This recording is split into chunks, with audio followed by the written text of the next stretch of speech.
글을 쓰고 또 그 글을 읽고 그러한 것이 우리 생활을 대부분 우리 생활을 차지하고 있습니다.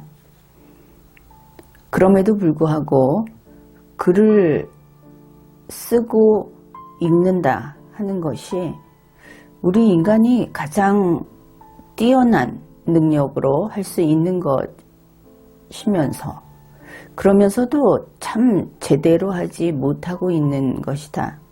그렇게 볼 수 있겠습니다. 이제 글을 읽어보기로 하죠. 유종원의 제인전입니다. 잘 생각을 하면서 따라가기로 합시다. 배봉숙의 집은 광덕리에 있었는데 그러면은 배봉숙이라는 사람이 나올 것이다. 그렇게 생각을 할 수 있죠. 광덕리가 어딘지 몰라도 됩니다. 그냥 그렇다고 하니까. 어느 날 목수 한 사람이 그 집에 찾아와. 여기까지 봅시다. 배봉숙의 집은 광덕리에 있습니다. 그러면은 배봉숙은 광덕리에 있었겠죠. 어느 날 사람이 찾아왔습니다. 배봉숙이 부른 사람일까? 아니면 알아서 온 사람일까? 글을 읽는 사람은 글을 보면서 이렇게 하나씩 지도를, 더 넓은 영역의 지도를 그려나가는 겁니다. 글을 읽는다는 것은 놀이가 아니고 공짜도 아니다 하는 것이죠. 글을 쓴 사람의 두뇌 능력과 그 글을 읽는 사람의 두뇌 능력이 마치 아주 칼싸움을 잘하는 고수들의 칼이 서로 부딪히듯이, 그래서 불꽃을 튀기듯이 이렇게 글을 읽는다 하는 것은 바로 이런 작업입니다. 그래서 옛사람의 글을 읽고 그 정신, 철학, 주장 이런 것들을 읽어내는 것을 가리켜서 펑 하고 만난다 하는 표현도 하는 겁니다. 사람이 왔습니다. 한 사람이 왔습니다. 그런데 그는 목수라고 하죠. 목수 한 사람이 그 집에 찾아왔습니다. 이 사람이 알아서 왔을까? 앞에서 이야기를 했죠. 잘 생각을 해 보십시오. 품삯으로 빈 방을 빌려 거처하기를 청하였다. 그러면은 이 사람이 배봉숙이라는 집 주인에게 돈을 받을 것이 있는가? 아니면은 그냥 품삯으로 받은 돈을 주겠다 하고 이야기한 것인가? 풀이는 여러 가지가 다 가능합니다. 어떻든 분명한 것은 배봉숙의 집에 빈 방을 빌려서 거처하겠다. 그것을 요청했다 하는 것이죠. 그럼 배봉숙은 집 주인이구나.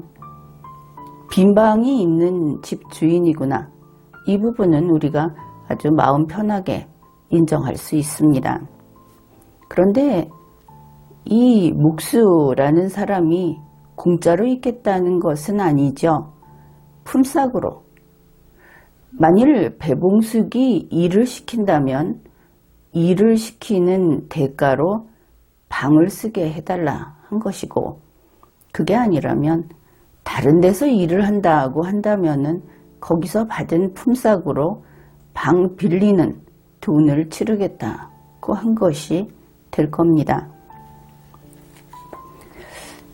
그런데 유종원은 묵수에 대해서 다시 설명을 합니다. 그의 일은, 이 찾아온 손님의 일은 짧은 자와 긴 자, 자를 가지고 있구나. 그것을 알 수 있죠. 그림쇠와 곡척, 그러니까 구분자 이렇게 보면 될 겁니다. 먹줄과 먹통을 가지고 하는 것이었으며, 지금 도구들을 나열을 했는데 도구에 대해서 잘 몰라도 됩니다. 아무튼 무엇인가를 재고 바른지 바르지 않은지를 측정하는 기준을 가지고 있다. 이 사람이 하는 일은 자와 또 곡척 그리고 먹줄 모든 것이 이렇습니다. 길이가 맞는지 휘어지는 정도가 맞는지, 그리고 또 먹줄이라고 하는 것은 똑 바른지 하는 기준을 이 사람이 다 들고 있다. 그것을 알 수 있죠. 기준을 가지고 어떤 그 대상이 기준에 맞는지를 판단하는 그런 일을 하는 사람이구나. 이 첫머리에서 그것을 알 수 있습니다. 이런 것을 가지고 있었는데, 그런데 이 사람에게 없는 것도 있었습니다. 그에게는 갈고 쪼개고 하는 공구가 없었다. 그러면 여기에서 이상하다 하는 생각을 해야 하겠죠. 우리가 흔히 목수라고 하면은 집을 짓는 사람, 이렇게 쉽게 생각을 합니다. 집을 짓는데 자로 재고 그림새 곡척으로 재고 먹줄로 또 바른지 재면 집이 됩니까? 그렇지 않겠죠. 공구가 없었다. 이거 심상치 않은 상황이다. 즉 그렇게 볼 수 있습니다. 무엇을 잘하느냐 하고 이 묵수에게 물었더니 저는 목재를 잘 헤아립니다. 그러면 나무를 잘 보는 사람이구나. 목재를. 저는 집의 규격만 보면 높고 낮거나 둥글고 네모나거나 길고 짧은 적당한 나무들을 골라내요. 이러니 목재를 잘 헤아린다. 잘 살피고 분간하고 선택하고 그럴 수 있는 사람이구나. 그런 것을 알 수 있죠. 그리고 나서 이렇게 한 다음에 공인들로 하여금 작업하도록 시킵니다. 여기에서 대략 그렇구나 하고 알 수 있는 그런 그 내용들은 나왔죠. 이 사람은 스스로 우리가 집 짓는 사람들을 보면 무슨 벽돌을 쌓아놓고 거기에 시멘트 같은 것을 바르는 사람, 또 나무를 직접 놓고 나무에 못질을 한다든지 이런 사람, 그런 사람이 하여튼 목수, 어떤 일을 하는 사람, 이렇게 생각을 하는데 이 사람은 그런 일을 하는 사람이 아니다. 그것을 알 수 있습니다. 일을 시키는 사람이다. 그러니 목수도 그냥 목수는 아니다. 그런 셈이죠. 그가 이야기를 합니다.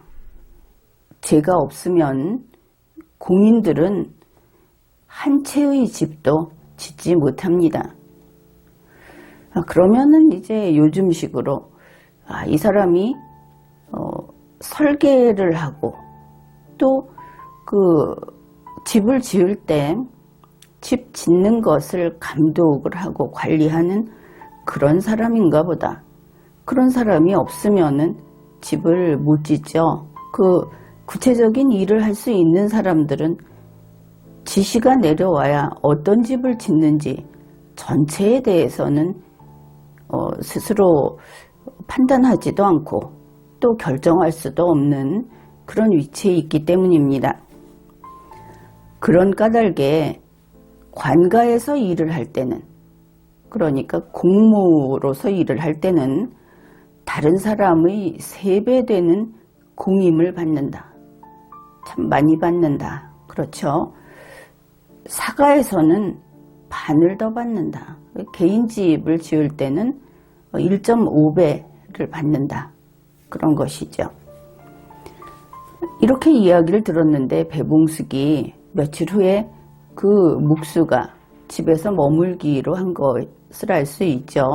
그 묵수의 방에 가보았더니 침대 다리가 망가져 있었는데도 고칠 줄을 몰랐다고 합니다. 스스로 못 고친다. 그런 것이죠. 아니, 묵수라고 하면서 자기가 지금 쓰고 있는 침대 다리가 망가졌는데, 이거 침대라는 말을 보면은 여기가 중국이구나, 아니면 신라인가, 이렇게 생각할 수 있겠죠. 그러면서 이렇게 말을 했습니다. 다른 묵수를 불러다가 고치려고 합니다. 그래서 이 집주인은 속으로 저러고 무슨 묵수야, 이렇게 생각을 한 것이죠. 그래서 괜히 자기가 무슨 대단한 사람인 것처럼 그 집을 지을 때 자기가 받는 돈만 몇 배씩 올려받고 대단한 사람인 채 했다. 자기 침대도 못 고치는데, 이렇게 생각을 한 겁니다. 그리고 나서 경조윤이 관청을 수리하게 되었다. 이제 정말 관청에서 일을 하게 된 겁니다. 그러면은 이 묵수에게 공임을 얼마 주어야 합니까? 3배 줘야 한다고 했죠.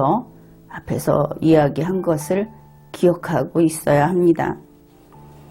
그렇게 수리를 하는데 마침 이 집주인이 그곳을 지나가게 됐다고 합니다.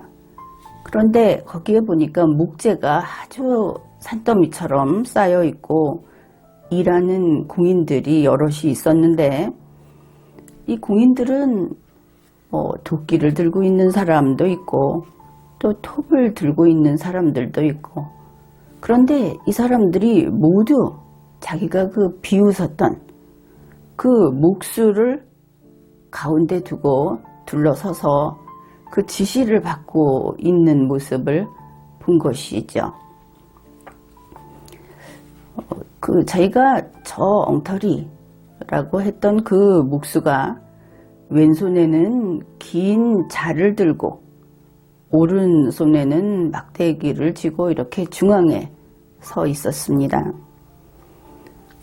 그 사람은 거기 있는 그 쌓여있는 목재를 살펴보고 헤아리고 나무의 용도를 다 확인을 하고, 그리고 그 막대기를 휘두르면서 저기에는 도끼, 이러니까 도끼 쥐고 있는 그 기술자라고 해야 하겠죠. 공인이 오른쪽으로 막 뛰어가서 시키는 대로 일을 했다는 겁니다. 그리고 또 다른 곳을 가리키면서 저기는 톱, 이러니까 또 이제 톱을 진 공인이 갔다. 이 시키는 대로 그렇게 간 공인들은 각자 자기에게 떨어진 명령에 따라서 가서 시키는 일을 하고, 또 묵수의 지시를 제대로 잘하고 있는지 계속 그 지시에 주의를 기울이고, 그렇게 하면서 자기 마음대로 하는 사람이 없었다. 좀 일사불란하게, 그러면서도 각자 자기 위치에서 자기 할 일을 하고 있었다. 이 묵수가 그뿐 아니라 그 작업 지시에 제대로 못 따르고 일을 잘 못하는 사람에게는 일을 못하게 당신 거기에서 나가라 하고 물러나게 해도 아무도 감히 화를 내고 따지고 하는 사람이 없었다는 겁니다. 그리고 보니까 그 건물 그림을 담에다가 그려 놓았습니다. 크기가 한 척 정도밖에 안 됐는데 그 각 처의 규격을 아주 상세히 정확하게 적어놨고, 그것을 보니 정말 이 관청에 건물을 짓는데 조금도 오차가 없이 그렇게 잘 해놓았다 한 것을 보았습니다. 그리고 집이 완성이 된 것이죠. 그러니까 수많은 공인들이 뛰어다니면서 분주히 일을 했으니까 가령 못을 박았으면 목수가 박았겠습니까? 아니면 공인이 박았겠습니까? 당연히 공인이 박았겠죠. 나무를 자르는 것도 앞에서 이야기했듯이 어디에 필요한지 모르지만 도끼질을 하는 것도 모두 공인이 했습니다. 그런데 건물이 다 완성되고 나니까 대들보에다가 몇 년, 몇 월, 며칠 묵수 지음 이렇게 썼다는 것입니다. 이 묵수가 자기 이름을 거기다 쓰면서 실제로 땀 흘리고 또 어떨 때는 좀 위험할 수도 있고 한 이런 일들을 한 공인들의 이름은 전혀 거기에 기재하지 않았습니다.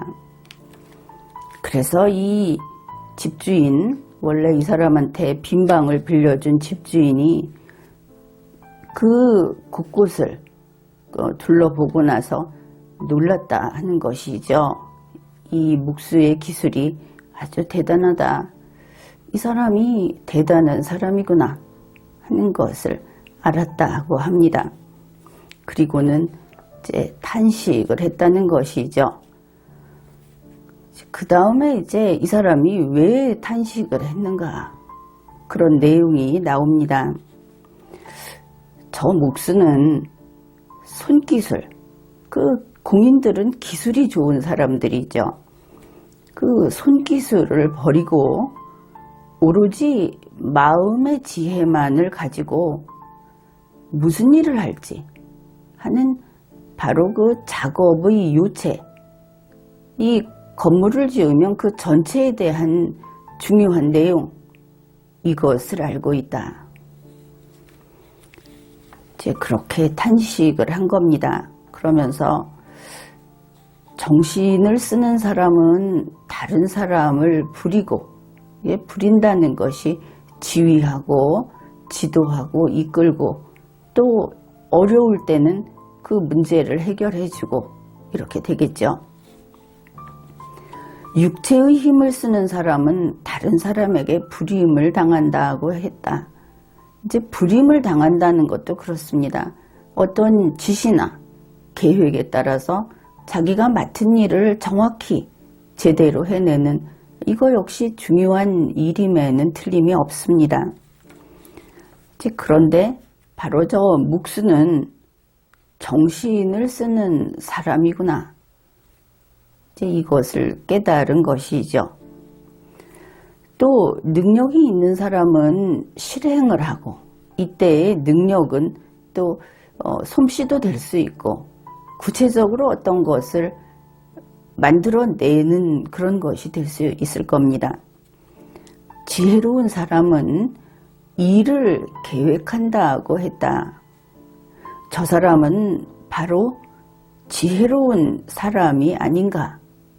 이제 이렇게 탄식이 또 감탄, 그런 것이 될 수 있겠죠. 바로 이런 것이 천자를 보좌하여, 왕을 보좌하여 천하를 재상으로서 다스리는, 그 재상이 다스리는 그 법도다. 그렇게 볼 수 있기 때문에 참 이거 대단하구나, 이렇게 생각을 한 겁니다. 그 천하를 다스린다 하는 거 혼자서 할 수 없다. 그런 이야기를 합니다. 이제 여기에 나열한 것을 보면 혼자 할 수 없죠. 흔히 왕이 천자가 훌륭하다. 혼자 훌륭하면 무엇을 할 수 있겠습니까? 재상이 훌륭하다. 역시 마찬가지죠. 그보다 아래에 있는 하급에 있는 지위를 사람들은 다 시답지 않게 생각을 합니다. 그런데 그런 것이 아니죠. 모두가 자기 자리에 있을 때만 결국 천하가 움직이고 또 위대한 업적을 이루어낼 수 있고 집을 지을 수 있다. 그런 것입니다. 이렇게 이야기를 합니다. 하급의 공역은 좀 더 낮은 또 하는 일의 범위가 좁은 그런 것은 자사, 향사, 이서 이런 지위 명칭이 있고 그 위에는 하사가 있고 또 그 위에는 종사, 상사가 있고 그리고 그 위에는 대부, 경, 공 이런 직책들이 있다. 이제 이것이 전부 하급의 공역입니다. 그러면 중앙은 어떤가? 중앙은 육관이 있고 이걸 나누면은 또 백관이 된다. 밖으로는 사방 그 변경까지 이것은 국토를 생각하면 되겠죠. 방백이나 태수가 있고 군에는 수령이, 읍에는 혈령이 이렇게 있다. 그런데 그것으로 끝인가? 지금 나열한 그들은 또 전부 보좌를 하는 사람들이 또 있다. 밑에 또 서리가 있고 또 그 밑에 색부, 판윤 이런 자벽들이 있다. 결국은 모두 각자 맡은 역할을 해주고 있다. 그걸 알 수 있죠. 이제 그렇게 천하라는 것이 제일 위에 있는 사람만으로는 움직여지는 것이 아니다. 유지되는 것이 아니다. 하는 이야기도 합니다. 그러면은 이 재상이 하는 일은 무엇인가? 천자를 도와서 천하를 다스리는 재상은 많은 관리들을 천거하죠. 유능한 사람, 어느 자리에는 어떤 사람이 그 일을 잘할 수 있다. 묵제를 잘 고르는 거하고 동일하다 이렇게 볼 수 있겠죠. 그래서 그런 사람을 천거해서 임무를 부여하고 또 지휘하고 일을 시키고 정치의 기강을 바로잡아서 잘 운용을 하면서 그리고 법령과 제도를 통일한다. 이것은 그 법령과 제도가 사람에 따라 경우에 따라 그 임의적으로 늘어났다 줄어들었다 하면 안 되고 곧게 바르게 앞에서 본 그 자라든지 먹줄이라든지 하는 것처럼 그것이 경우에 따라서 똑같은 그 높낮이를 가지고 있는데 먹줄이 이 사람에게는 곧다 저 사람에게는 휘었다 이렇게 보여주면 안 되겠죠. 이제 그런 이야기를 하는 겁니다. 그리고 이제 결국은 인재를 어떻게 찾아내고 그 사람이 인재를 고를 때 친하다, 아니다. 또 앞으로 자기하고 같은 어떤 그 학문적인 성향을 지니고 있다. 이런 것을 따지지 말고 그 일을 할 수 있는 사람인가? 이것만 가지고 제대로 사람을 천거해야 한다. 즉 그런 이야기를 합니다. 그러면서 이렇게 모든 일을 계획에 따라서 추구할 수 있는 바로 재상이 하는 일은 이 목수가 담에 그림을 그려놓고 거기에 따라 집을 완성해가는 것과 같다. 이게 구상이고 계획이라고 하겠죠. 무엇에 따른? 법에 따른 모두에게 공평하고 옳다, 가치 있다 하는 그림이 될 겁니다. 그러면은 목수가 담에 그림을 그렸는데 아무나 그림을 그리면 되는가 생각을 해봐야 하겠죠. 이 그림은 예쁘게 그리자고 그리는 것이 아닙니다. 집주인이 즐거워할 모습으로 그리는 것이 아닙니다. 반드시 지니고 있어야 할, 그 집이 갖추고 있어야 할 그런 기능을 제대로 갖추고 있고, 그리고 그 당시의 목재, 일하는 사람들의 기술로 구현해낼 수 있는 집이어야 할 것이고, 이런 모든 것을 다 파악하면서 그 그림을 그려야 하겠죠. 담에 그린 그림은 집으로 지어내기 위한 그림입니다. 그래서 이 목수는 그림을 잘 그리는 사람이어서는 부족하겠죠. 그게 아니고 집을 짓는 그림을 그리는 사람이어야 하는 겁니다. 이 첫 번째 요건은 바로 능력이 있는, 진짜 능력이 있는 목수여야 한다. 진짜 능력이 있고 사람을 그렇게 쓸 수 있는 그런 재상이어야 한다. 이것을 알 수 있습니다.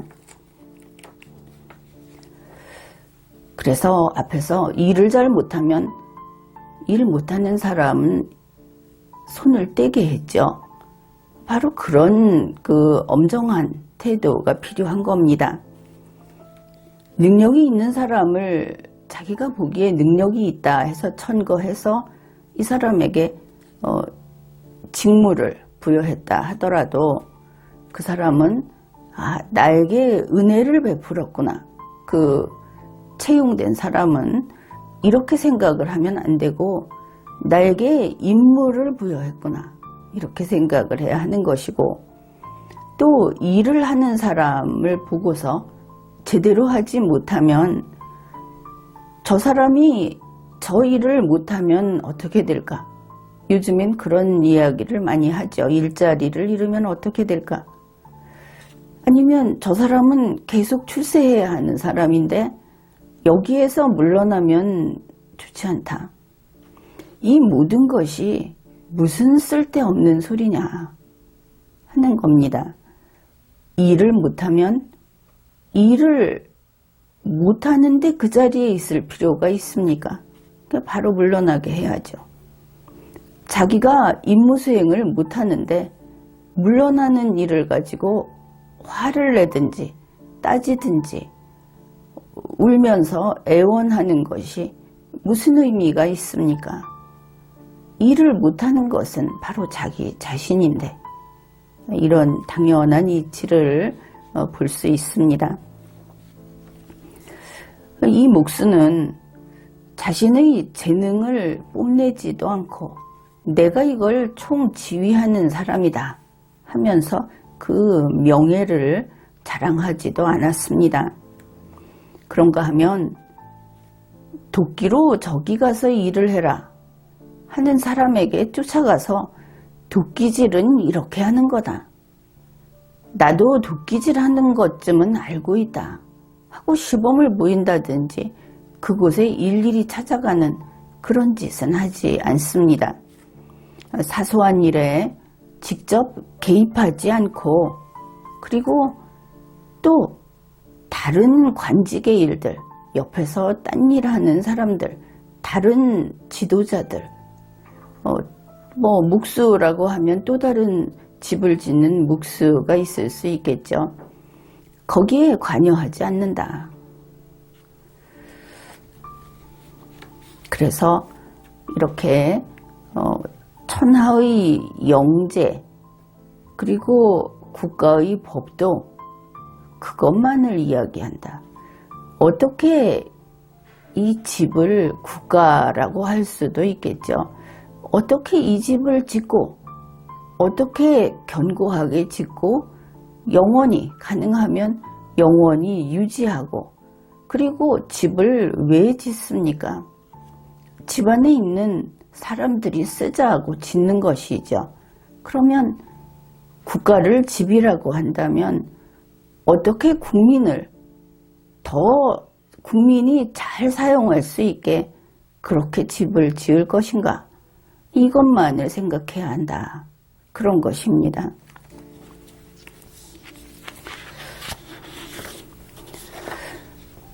그래서 이렇게 재상이 이런 법도를 제대로 알고 있고 오늘날의 국가 같으면 헌법을 제대로 알고 있고 그리고 헌법과 법률에 따라서 사사로움이 없이 그 헌법과 법률이 그대로 집행이 될 때 모두가 그 본뜻을 왜곡시키지 않고 그대로 지킬 때 이제 그렇게 되면 사람들은 이것은 우리 재상 덕분이다 이러고 그 훗날 그 다음 세대 사람들도 그 사람이 훌륭했다 이렇게 이야기를 하게 된다. 그 집을 짓는다. 집을 지킬 수 있는 집을 짓고 집을 지키고 그 집을 사용할 수 있게 해주고 하는 일들은 결국 시대를 넘어서 이어지는 것이고 세대를 넘어서 계속 그것이 넘겨지는 것이다. 그것을 알 수 있습니다.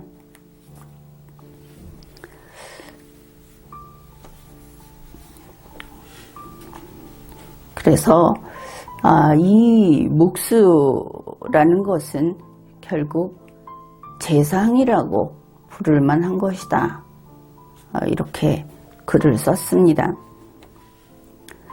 그러면은 이 요체를 잘 아는 사람의 이야기를 했는데 반대로 그것을 모르는 사람은 어떻게 하는가? 그 사람은 삼가하고 애쓰는 것을 국가에 봉사하는 것으로 여깁니다. 내가 얼마나 잠을 안 자고 이 공무 수행을 하느라고 애를 썼는데 내가 얼마 동안 이 일을 했는데 나는 그렇게 밥 먹고 잠자는 시간까지 줄여가면서 이 임무 수행을 하려고 했다. 들으면은 참 열심히 했다고 생각을 할 수도 있지만 다시 보면 이것은 열등한 공무원만 하는 자기 자랑이구나. 좀 알아달라고 하는 그런 아주 쓸데없는 제 일을 제대로 못하는 사람이 흔히 하는 그런 이야기구나. 이것을 알 수 있죠.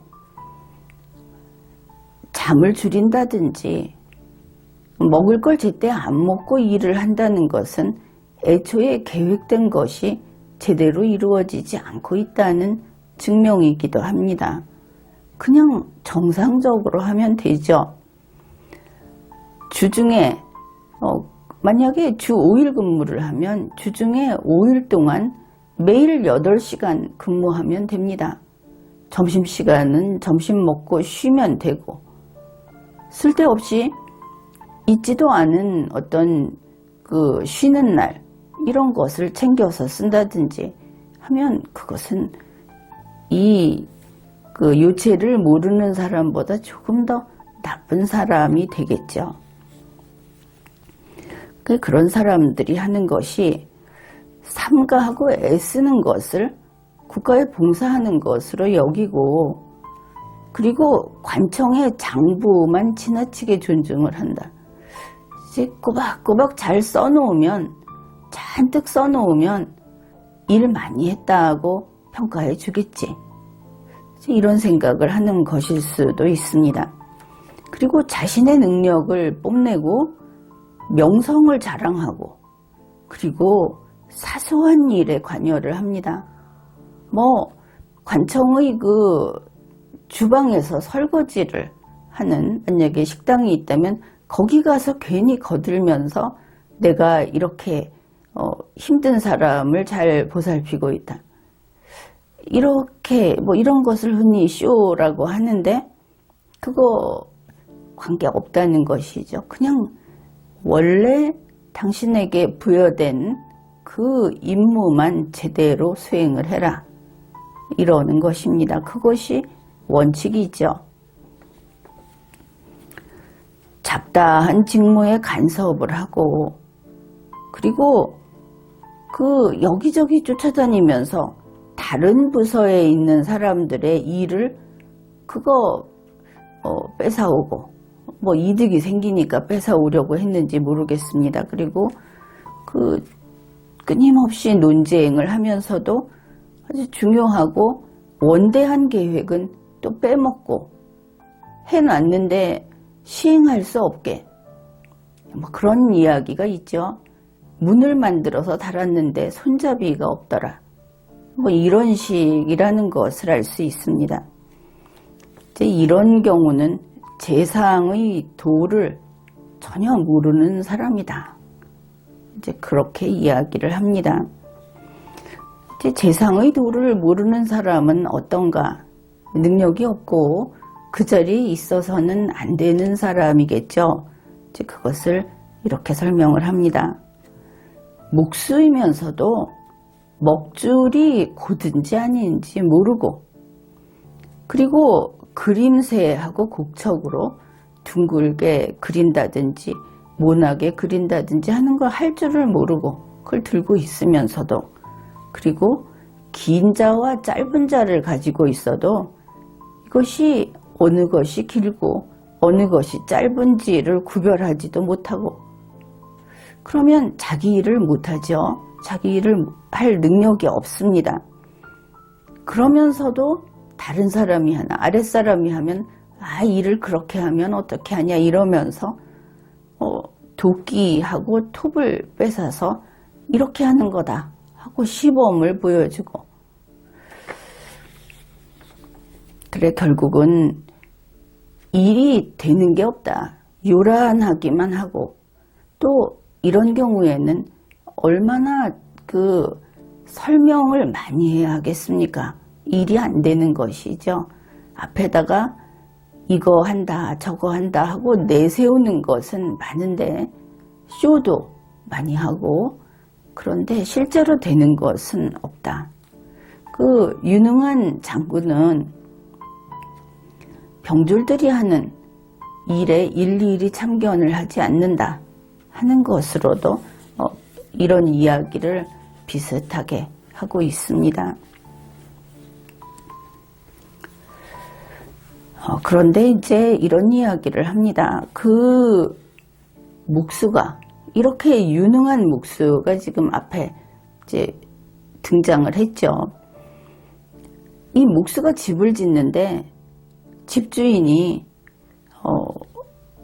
이렇게 해라 저렇게 해라 하고 참견을 하게 되면 그러면 어떻게 할 것인가?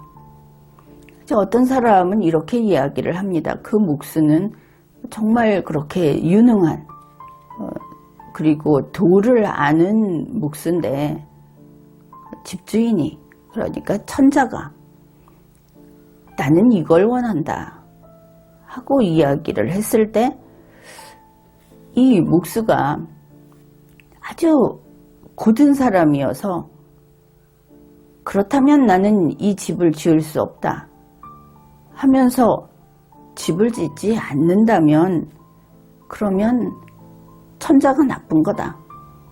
집주인이 나쁜 거다. 이 사람 목수는 책임이 없다. 이런 이야기를 하면서 유종원은 나는 그렇게 왜 생각하지 않는다는 주장을 펴니다. 이렇게 이야기를 하는 것이죠. 주인이 이쪽이 더 길다. 이거를 더 넓게 만들어라. 뭐 이런 식의 이야기를 한다는 겁니다. 그런데 유종헌은 그게 안 되는 이유를 다른 데서 찾습니다.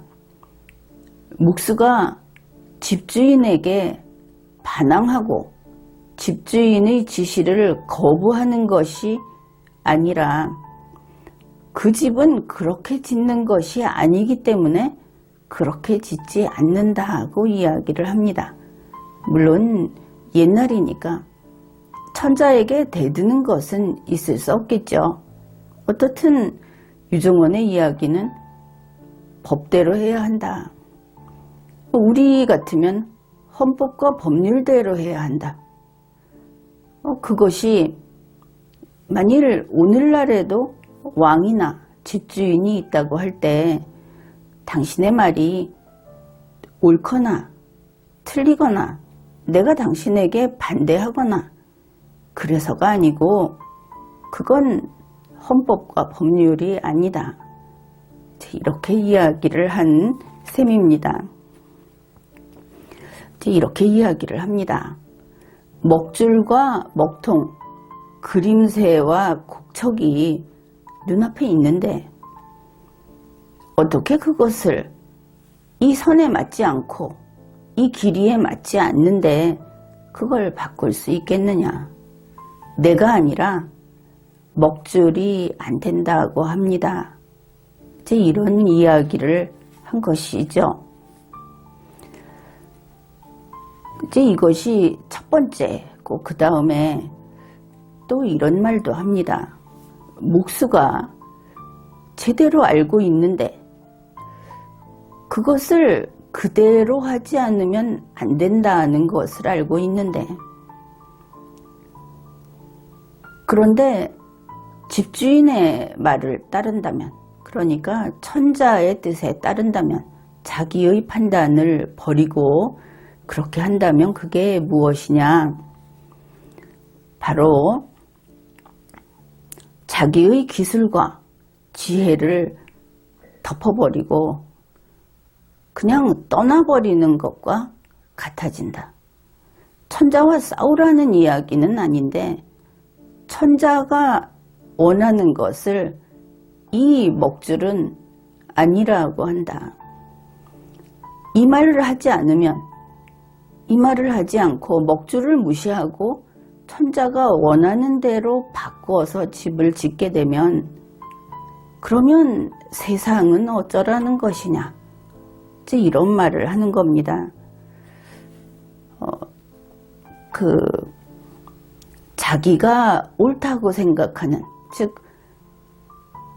권력을 쥔 자들이 아주 때때로 시시때때로 어기고자 편법을 좀 써보고자 하는 헌법과 법률이 있을 때 아니 헌법과 법률을 지켜야 합니다. 이렇게 말하는 것 이러한 자기의 법도를 굽히지 않아야 진실로 뛰어난 묵수다. 그렇게 이야기하는 것이죠. 만일 안 되면 천자가 그렇게 하면 떠나도 되는가에 대해서 안 된다고 이야기를 한 겁니다. 사실 그렇죠. 떠나버리면 법도는 무너집니다. 그렇다고 목숨을 걸고 싸울 수도 없는 것이죠. 그러나 결국은 목숨을 걸고 싸우지 말고 법도를 지켜라. 뭐 이런 이야기를 한 것으로 볼 수 있겠습니다. 능력이 있는 사람이 지혜로운 현자가 이 재상은 현자에 해당이 되죠. 현자가 이것이 옳다. 이것이 법도다. 이렇게 이야기를 해도 천자가 알아주지 않을 때 세상이 알아주지 않을 때 이 법도를 지키는 거 나도 모르겠다 하고 그 책무를 버리면 안 된다. 세상을 이렇게 내버려 두거나 세상을 팽개치면 안 된다. 그렇게 이야기를 합니다. 이것이 서양에서 말하는 하늘로부터 재능을 받은 사람이 이제 현자, 두뇌 능력이 뛰어난 사람도 거기에 속하죠.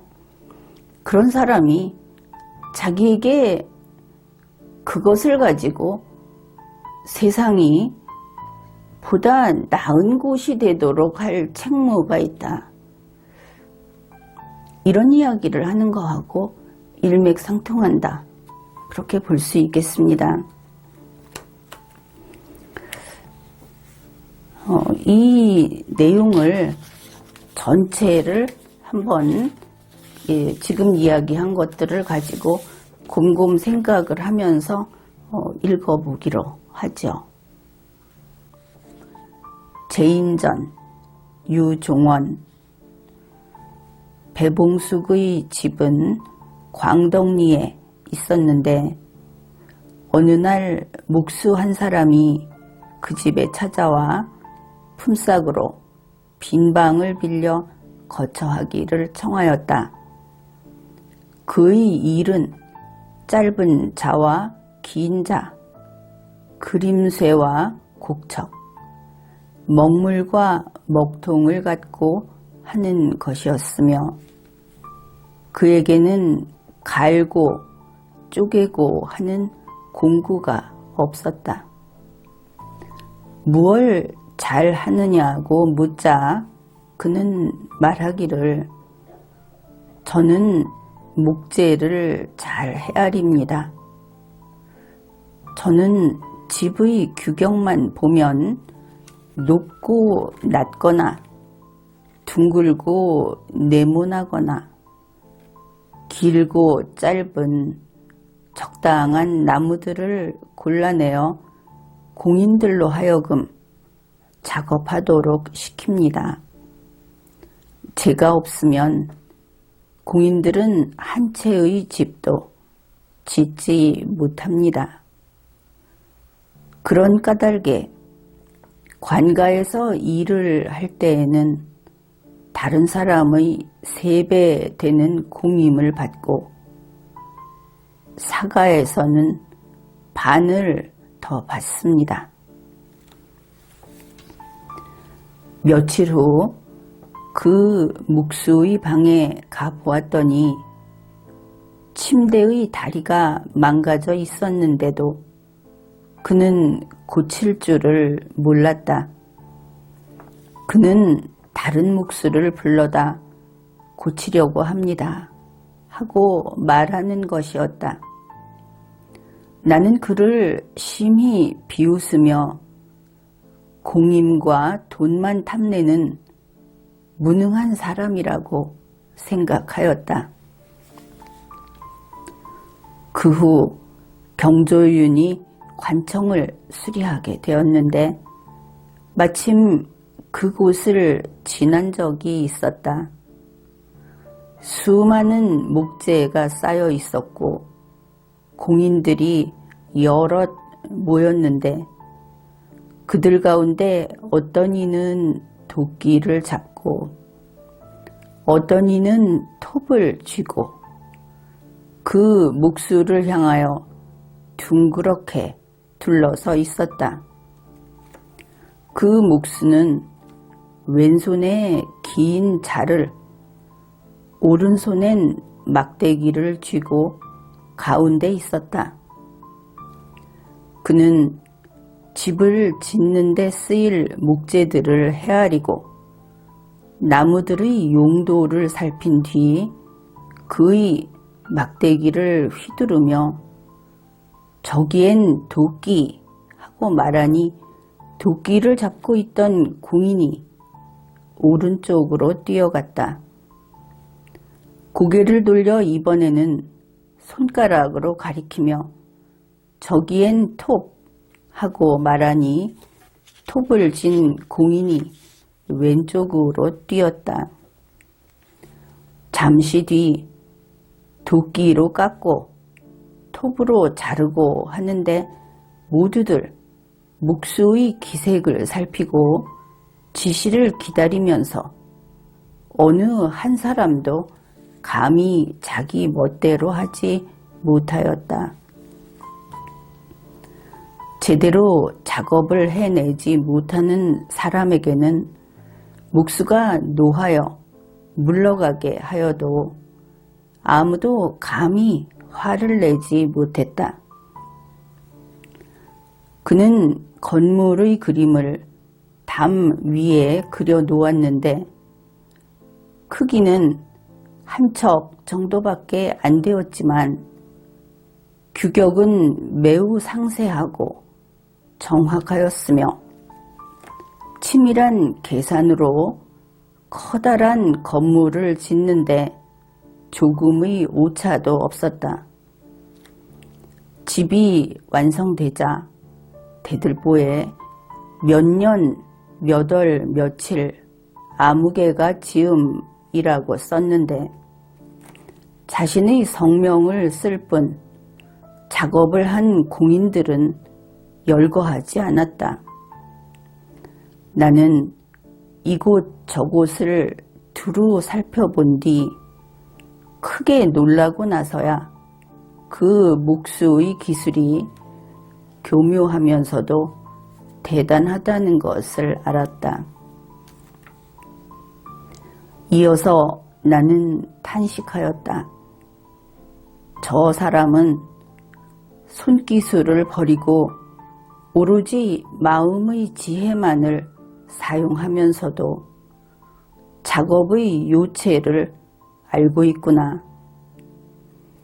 내가 듣건대 정신을 쓰는 사람은 다른 사람을 부리고 육체의 힘을 쓰는 사람은 다른 사람에게 부림을 당한다고 하였는데 저 사람은 바로 정신을 쓰는 사람이 아닌가. 능력이 있는 사람은 실행을 하고 지혜로운 사람은 일을 계획한다고 하였는데 저 사람은 바로 지혜로운 사람이 아닌가. 이는 천자를 보좌하여 천하를 재상으로서 다스리는 법도라고 할 만하니 어떤 일도 이처럼 근사한 것은 없다. 천하를 다스리는 사람은 다른 사람에게 근본을 두기 마련이다. 하급의 공역은 차사나 향사, 이서이고 그 위는 하사이며 또 그 위는 중사, 상사가 있고 다시 위로는 대부, 경, 공의 직책이 있다. 중앙의 직분을 나누면 육관이 되고 다시 세분하면 백관이 된다. 밖으로는 사방의 변경에 이르기까지 방백, 태수가 있고 군에는 수령, 읍에는 혈령이 있는데 모두 보좌역을 데리고 있으며 밑으로 다시 서리가 있고 다시 그 밑으로는 색부, 판윤 등이 자벽을 처리한다. 이는 마치 수많은 공인들이 자신의 능력에 따라 생계를 유지하는 것과 같다. 천자를 도와 천하를 다스리는 재상은 많은 관리들을 천거하여 임무를 부여하고 지휘하고 부리면서 정치의 기강을 바로잡아 신축성 있게 운용하면서 법령과 제도를 통일하여 정돈한다. 이는 마치 목수가 그림쇠와 곡척, 먹줄과 먹통을 가지고 규격을 정하는 것과 마찬가지인 것이다. 천하의 인재를 골라 능력에 맞는 직분을 부여하고 천하의 사람들로 하여금 편안히 생업에 종사할 수 있게 함으로써 도성을 보면 민간 생활을 알 수 있고 민간 생활을 보면 그 나라를 알 수 있으며 그 나라를 봄으로써 온 천하를 알 수 있게 된다. 이처럼 멀거나 가깝고 사소하거나 중대한 모든 일들을 계획에 따라 추구할 수 있는 것은 또한 목수가 담에 그림을 그려놓고 거기에 따라 집을 완성하는 것과 같다. 능력 있는 사람을 천거하여 직무를 부여해도 그로 하여금 사사로운 은혜로 생각하지 않도록 하고 무능한 사람은 일을 그만두고 물러나게 하여도 감히 화를 내지 못한다. 자신의 재능을 뽐내지도 않고 명예를 자랑하지도 않으며 사소한 일에 직접 관여하지 않고 다른 여러 관직에도 간섭하지 아니한다. 날마다 천하의 영제와 국가의 법도를 논의할 뿐이니 이는 마치 목수가 많은 공인들을 적절히 움직이면서도 자신의 기회를 뽐내지 않는 것과 같다. 이런 뒤에야 재상의 법도가 얻어지고 온 천하가 다스려지는 것이다.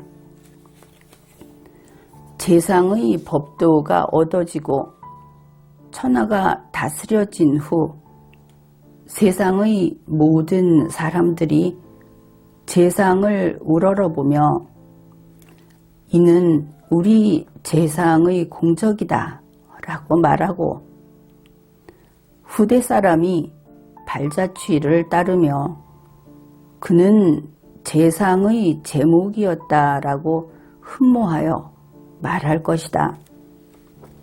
사대부들은 은, 주, 잘 다스렸던 사람을 얘기할 때 이윤, 부열, 주공, 소공을 거론하면서도 무수한 관리들의 공로는 기록하지 않는다. 마치 목수가 완성된 건물에 자신의 이름은 기록하면서 작업에 참가한 공인의 이름을 열거하지 않은 것과 같다. 위대하도다 재상이여. 이러한 도리에 통달한 사람을 이른바 재상이라고 일컬어질 만한 일이다. 그 요체를 모르는 사람은 이와 정반대이다. 곧 삼가하며 애쓰는 것을 국가에 봉사하는 것으로 여기고 관청의 장부를 지나치게 존중하며 자신의 능력을 뽐내고 명성을 자랑하며 사소한 일에 관여하고 잡다한 직무에 간섭하고 육계 부처의 여러 관리들의 일을 몰래 빼앗으며 조정에서는 끊임없이 논쟁하면서도 도리어 중요하고 원대한 계획은 빠뜨리는 것이니 이른바 재상의 도를 전혀 모르는 사람이라고 할 수 있다. 마치 이는 목수이면서도 먹줄의 고듬을 모르고 그림쇠와 곡척의 둥글게 그리고 모나게 그리는 용도를 모르며 긴 자와 짧은 자의 장단을 구별하지 못한 채 공인의 도끼와 톱을 빼앗아 자신의 기회를 보충하고자 하나 작업을 완전하게 해내지 못하고 심지어 일을 망치어 이룬 것이 없게 되는 것과 같으니 이 얼마나 잘못인가. 어떤 사람이 말하였다.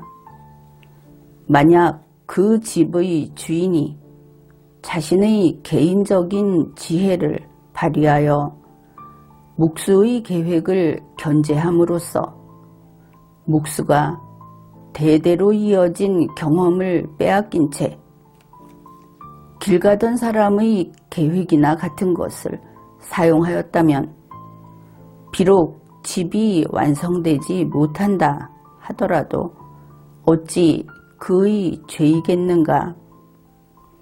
이는 집주인이 목수를 신임하지 않았기 때문이다. 나는 이렇게 말하였다. 그렇지 않다. 먹줄과 먹통, 그림쇠와 곡척이 정말 눈앞에 있다면 높은 것을 아래로 누를 수는 없고 좁은 것을 펴 넓힐 수는 없다. 내 방법을 쓰면 견고하고 내 방법을 버리면 망쳐지는데 목수가 기꺼이 견고한 방법을 버리고 망쳐지는 편을 택한다면 자신의 기술과 지혜를 감추고 유유히 떠나는 셈이다. 자신의 법도를 굽히지 말아야 진실로 뛰어난 목수인 것이다. 간혹 재화를 탐낸 나머지 차마 그만두지 못하여 집을 짓는 법칙도 고려하지 않은 채 자신의 주장을 굽혀 지키지 못한 결과 대들보가 휘고 집이 무너졌는데 이는 내 잘못이 아니다고 말한다면 이것이야말로 말이 되겠는가? 내 생각으로는 목수의 도는 재상의 그것과 비슷하다. 그러므로 여기에 적어 보존하고자 한다. 목수는 대개 옛날에는 목재의 곡직과 면세를 살펴내는 사람이었으나 지금은 도료장이라고 부른다. 내가 만난 사람은 성이 양씨이며 이름이 잠이다. 지금까지 리걸마인드 연구소였습니다.